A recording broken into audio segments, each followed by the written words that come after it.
Welcome back mga ropa, kwentuhan muna tayo. Pag-usapan natin, sobrang nakakatakot para kay Kai Sotto dahil dito sa game na to ay na-figure out siya kung paano siya aatakihin ng kalaban. Nahuli ng kalaban ng weakness ni Kai Sotto dito sa game na to mga ropa. Papaliwanag ko sa inyo kung paano na-decode ng SR Shibuya ang galawan ni Kai Sotto. Pero dito nga sa game na to mga ropa, ako si Gaya Alphas versus Kupunan ng SR Shibuya, magandang performance naman ang pinakita dito ni Kai. Another double-double na naman mga ropa. 5 straight double-double si Kai Sotto. 10 points with tumataginting na 13 rebounds ang ginawa ni Kai Sotto dito sa game na to ngayon. Iisa-isa na tihimay-himayin natin ang nangyari dito sa game na to. Ito ang game analysis at breakdown ko si Gaya Alphas versus Kupunan ng SR Shibuya. Pangalawang beses na paglalaban nila to mga ropa at performance si Kai Sotto. Simulan na natin to. Okay, game.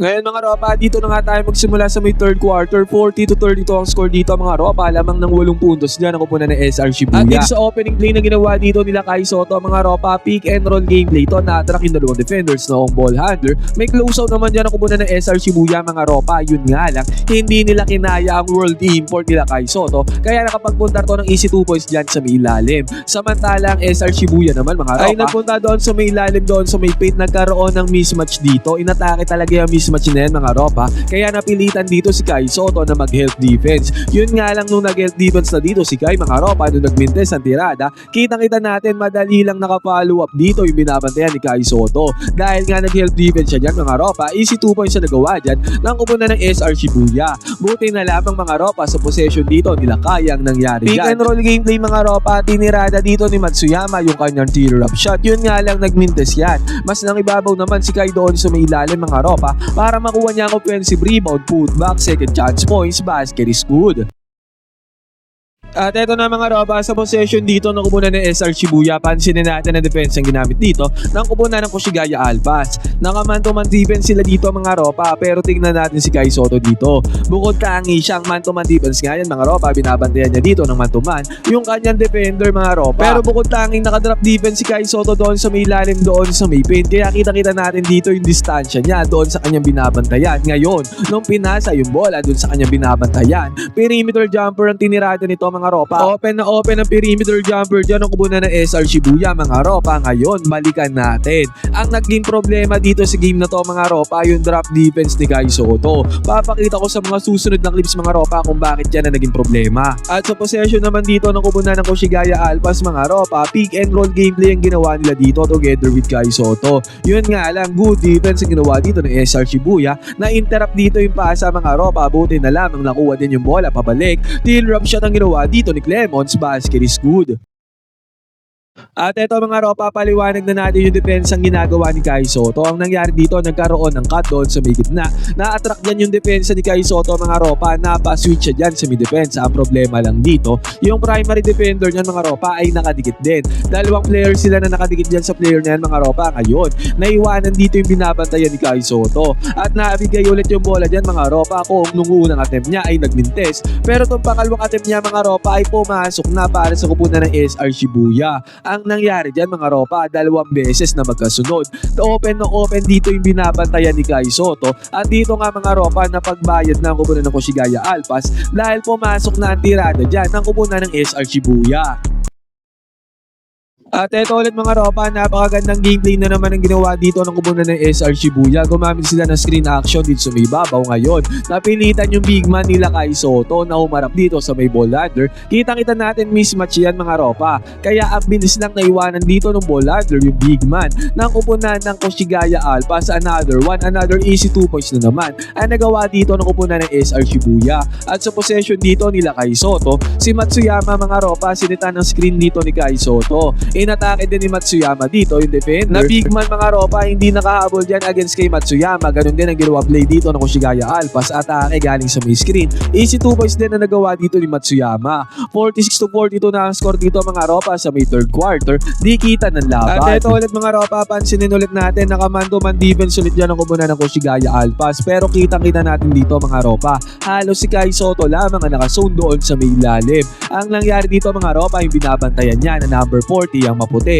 Magaling na player yan mga ropa. Yan ang bumuhat sa first game para sa kupunan ng SR Shibuya. At nung nabigyan ulit ng bola mga ropa, pangatlong pagkakataon na to. Kita-kita natin, malayo dyan si Kai Sotto. Kaya sa pangatlong pagkakataon, tumira na naman to sa may perimeter jumper. At pangalawang beses na pumasok na to mga ropa. Ano kung noong una, mintes mga ropa, pero dito sa pagkakataon na to, dalawang magkasunod na beses na naipasok niya ang kanyang perimeter jumper.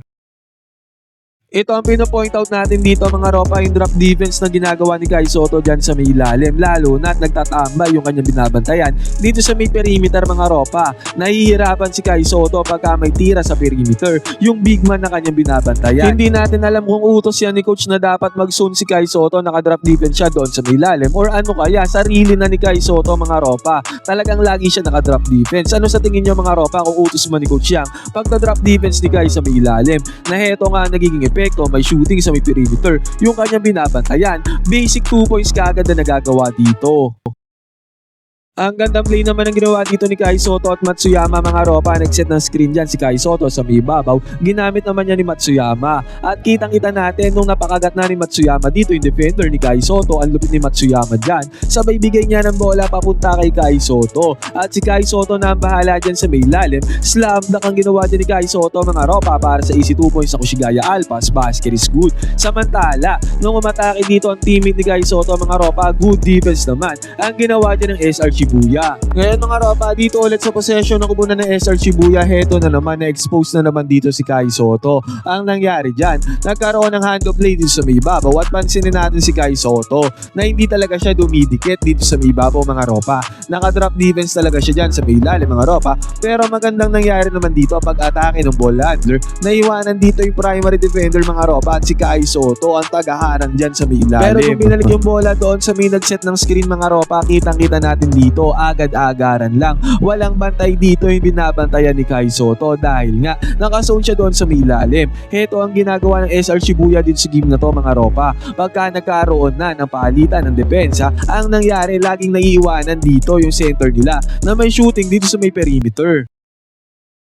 At dahil nga dyan, kitang-kita natin, open na naman ang number 40 na player na to ng kupunan ng SR Shibuya. Basic 2 points na naman mga ropa. Sunod-sunod na perimeter jumper ang pinapakawalan niya mga ropa kasi nga nabasa na ng kupunan ng SR Shibuya ang kahinaan ni Kai Sotto. At syempre ang kahinaan ng kupunan ng Kushigaya Alpas mga ropa, if ever na yan talaga ang utos ni coach para kay Kai Sotto kasi 7-4 naman talaga mga ropa, dapat lang na magstay siya doon sa milalim. Pero heto nga nagiging problema mga ropa, nagkakaroon ng open perimeter jumpers ang kupunan ng SR Shibuya dahil nga sa drop defense ni Kai.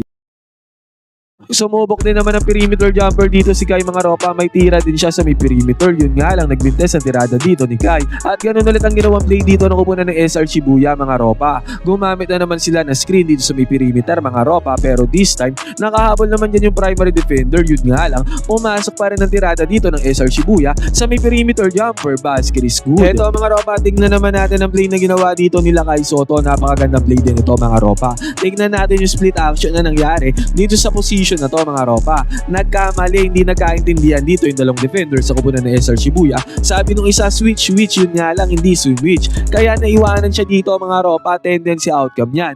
Good anticipation din ang ginawa ng big man dito nila Kai para ipasa yung bola. Tendency outcome ito, easy 2 points na nagawa dyan ng kupunan ng Kushigaya Alpas. At after nyan, good defense ang ginawa dito ng Alpas mga ropa. Atake nila dito sa may fast break. Napaul dito yung world import nila Kai. Isang free throw ang kanya nagawa dito.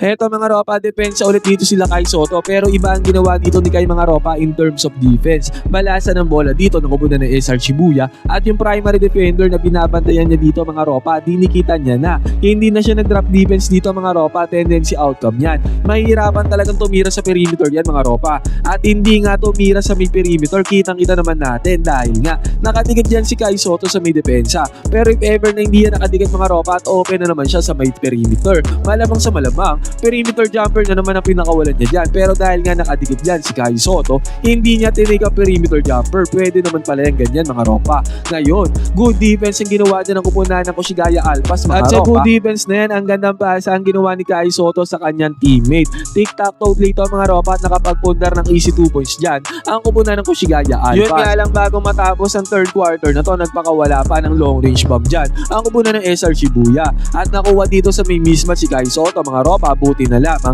Good defense ang ginawa niya ni Kai Sotto, hindi siya nakadrop defense. Mintes ang tirada dito ng kupunan ng SR Shibuya. Yun nga lang mga ropa, lamang pa rin ang kupunan dyan ng SR Shibuya pagpasok ng fourth quarter. Ngayon mga ropa, dito sa may fourth quarter, buwan naman ng 2 points na nagawa dito ng kupunan ng SR Shibuya. At eto mga ropa, napakagandang pasa ang ginawa ni Kai Sotto papunta sa kanyang teammate para sa easy 2 points basket is good. At eto na naman mga ropa, pansinin na naman natin ang depensa dito ni Kai. Yung kanyang binabantayan mga ropa, puwesto na dito sa may gitna, sa may perimeter ulit mga ropa. Sinabi ko nga sa inyo, pinaulit-ulit talaga ng SR Shibuya yung ganyang play. Inaatake nila ang drop defense si Kai Sotto doon sa may gitna mga ropa. At again, open na naman dito sa may perimeter jumper ang kupunan ng SR Shibuya. Tendency outcome nito, easy 2 points na naman ang kanilang nagawa. Buti nga mga ropa, na-attract dito yung binabantayan ni Kai Sotto at good show din ang kanyang ginawa dito sa may gitna. Napasaan siya dyan mga ropa at monster slam dunk ang ginawa dito ni Kai Sotto. Nakabawi dyan si Kai mga ropa.